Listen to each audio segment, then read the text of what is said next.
Hello, you're watching VNA News and now headlines. State President Danang received outgoing incoming ambassadors. Workshop highlights prospects for cooperation between Vietnam and the US.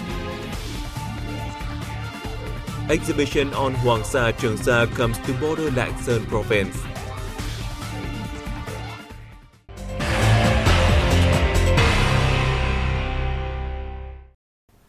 State President Danang hosted separate receptions in Hanoi on January 14th for newly accredited and outgoing ambassadors. Receiving outgoing Indonesian ambassador Mayofaz, President Sang extended his condolences to the Indonesian people over the losses caused by a terrorist attack several hours ago. The leader stressed that Vietnam condemns terrorist acts and believes Indonesia would overcome this difficult time. He also spoke highly of Indonesia's decision to choose Vietnam as its first strategic partner.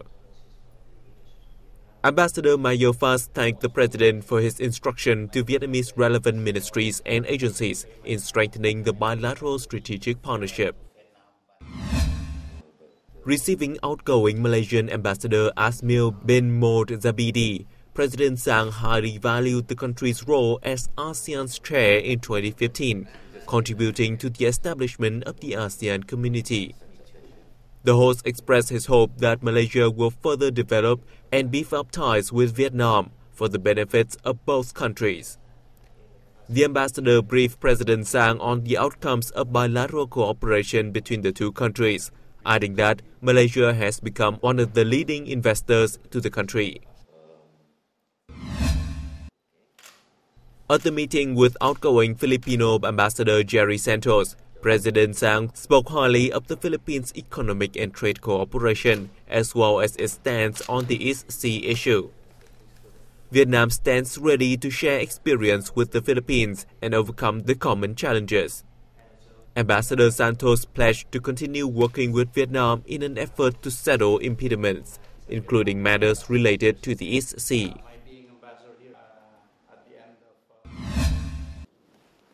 In the reception for Kuwait's newly appointed ambassador Adnan Al Ahmad, President Sang said the country needs to fully tap each other's strength.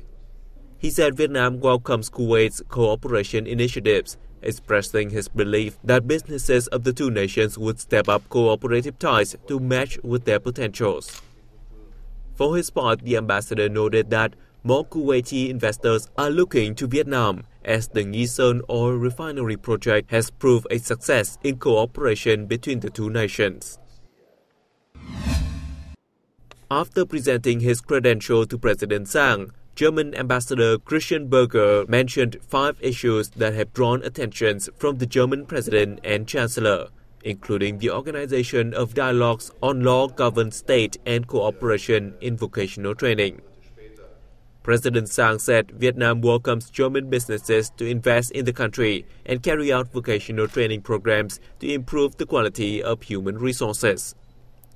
He also applauded the plan to set up Vietnam-Germany Chamber of Commerce and Industry. The 44th session of the 13th National Assembly Standing Committee commenced in Hanoi on January 14th. National Assembly Chairman Nguyễn Sinh Hùng chaired the meeting. In his opening speech, Chairman Hùng said during the 3-day session, the deputies will discuss a draft law on the signing, joining, and implementing international treaties revised, a draft law on information access, a revised bill on import-export tariff, a bill on amendments and supplements to the added value tax law, a draft law on special consumption tax, and a draft law on tax management. They are also set to adopt a resolution on the date for the upcoming elections of deputies to the National Assembly and People's Councils at all levels for the 2016 to 2021 tenure, and a draft resolution guiding the implementation of some articles of the law on the elections of deputies to the National Assembly and People's Councils. The deputies will also discuss the personnel plan for full-time deputies in the 14th tenure. Chairman Hùng affirmed all the information relating to the elections should reach all the people. Preparations for the event, especially guiding documents, should be issued timely and accurately. On January 14th, the Commission for External Relations under the party's Central Committee organized a conference to review its performance in 2015 and define work directions for 2016. Politburo member and permanent member of the Secretariat Lê Hồng Anh delivered a speech at the conference. A report released at the conference shows that in 2015, the Commission effectively carried out foreign activities, both bilaterally and multilaterally, thus contributing to the expansion and enhancement of the party's relations with political parties around the world, especially with major and neighboring countries and important partners. In his speech, permanent member of the Secretariat Lê Hồng Anh stressed that the country will see an array of heavy tasks regarding foreign affairs in 2016, as a series of important events will take place this year, such as the 12th National Party Congress and the elections of deputies to the 14th National Assembly and People's Council, while the regional and world situations, including the East Sea, are forecast to witness more complicated developments. The party official pointed out a number of major tasks in the time to come, focusing on the dissemination of information about the 12th National Party Congress and the implementation of its resolution, particularly directions in the party's foreign policy.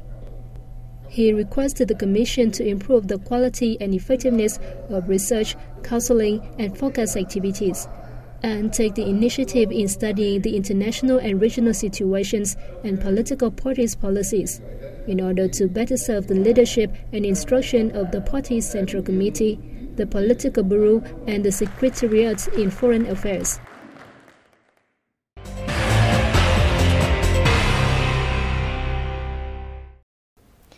"20 years of Vietnam-U.S. relations, prospects for economic and educational cooperation following the signing of the Trans-Pacific Partnership Agreement" was the main topic of a workshop held in Ho Chi Minh City on January 14th. Delegates at the workshop said the past 20 years have witnessed great strides in bilateral ties between Vietnam and the U.S. The conclusion of the TPP negotiations and to be established Fulbright University in Ho Chi Minh City will offer huge opportunities for a Vietnam-U.S. comprehensive partnership, especially in the fields of trade, investment, and education.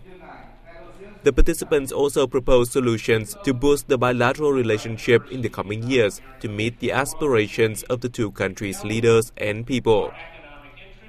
U.S. Ambassador to Vietnam Ted Osias noted his hope that with the background of the 20-year relationship and the birth of the TPP, the bilateral relations will be consolidated in all areas, particularly in economic and educational cooperation. He pledged to make more contributions to the prosperity of Southeast Asian countries, including Vietnam, in such realms as disease prevention, climate change response, education, economics, protection of international security, and the East Sea issue. A business incubator center of Central Danang City was officially put into operation on January 14th. Let's find out more. The center operates under the name of the Danang Startup Support and Investment Limited Company, with initial charter capital of around 30 billion dong, roughly $1.4 million. It aims to boost business startup activities and nurture business projects invested by the municipal authorities, enterprises, and individuals. The center also helps build and perfect the city's business startup system, while promoting research and innovation activities among students of universities, colleges, and vocational schools. Also at the debut ceremony, the center announced a project in the fields of technology, environment, trade, and education will receive support from the program. An international workshop was opened in the central city of Da Nang on January 14th to gain an insight into the Asia-Pacific Regional Initiative on Energy, Environment, and Ecosystem Nexus for Sustainable Development. The third annual function shed light on climate change impacts and mitigation in Asian Pacific countries.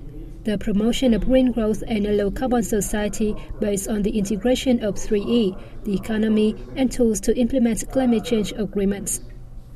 It also focused on increasing cooperation among regional organizations and scientists to develop low-carbon and climate change-resilient societies.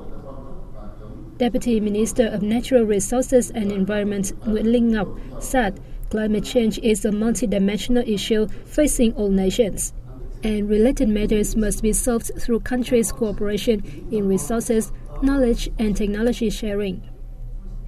As one of the countries most vulnerable to climate change, Vietnam has been a proactive player in coping with that global phenomenon, as evidenced by national policies and measures on greenhouse gas reduction and adaptation over the last decades.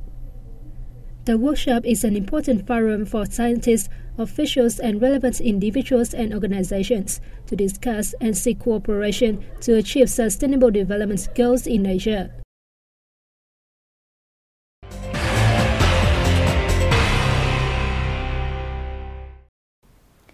Vietnam Airlines has launched a sale promotion for its flights from Hanoi and Ho Chi Minh City to various destinations across Southeast Asia.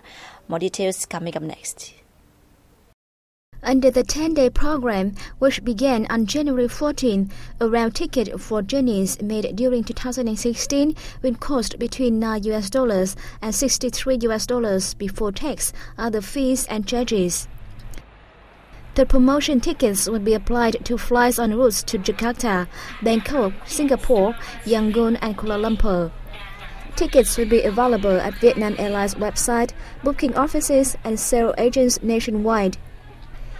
This is the second time such a regional promotion has been carried out by the national flag carrier. Earlier, Vietnam Airlines announced an additional 800 flights with 136,000 seats will be added on 22 routes from January 26th to February 24th to meet the anticipated extra demand during the Lunar New Year holiday. The airline conducted over 127,500 safe flights in 2015, representing a year-on-year increase of 3.5%. It transported more than 17.5 million passengers during the year, earning $3.08 billion in revenue and $62.2 million in pre-tax profit, 129% higher than the set target. An exhibition displaying maps and documentation on Paracel Cell and Spratly archipelagos opened in the northern border province of Lạng Sơn on January 14th. Let's take a look. The exhibition, titled Vietnam's Hoàng Sa, Trường Sa, Historical and Legal Evidence, is part of a public communication campaign to affirm Vietnam's sovereignty over the two archipelagos. On display are photos, documents, objects, and nearly 100 maps, which have been collected by domestic and foreign researchers and scholars. The exhibited materials are in classical Chinese, Vietnamese ideographic script, Vietnamese and French languages issued by Vietnamese feudal states, the French government in Indochina, and other foreign states. Many photos and documents reflect the process Vietnam exercised and defended its sovereignty over Hoàng Sa and Trường Sa since 1930, until China used force to occupy Hoàng Sa on January 19, 1974. There are 65 maps testifying Vietnam's sovereignty over the two archipelagos, announced by Vietnam and Western countries from the 17th century to present. The exhibition aims to raise public awareness of firmly safeguarding the country's sacred sea and island sovereignty. It also helps international friends, including Chinese people, gain a deeper understanding of Vietnam's history and desire to maintain peace and stability in the East Sea as well as in the region. And that has to wrap up our news bulletin. Thanks for joining us, and goodbye for now.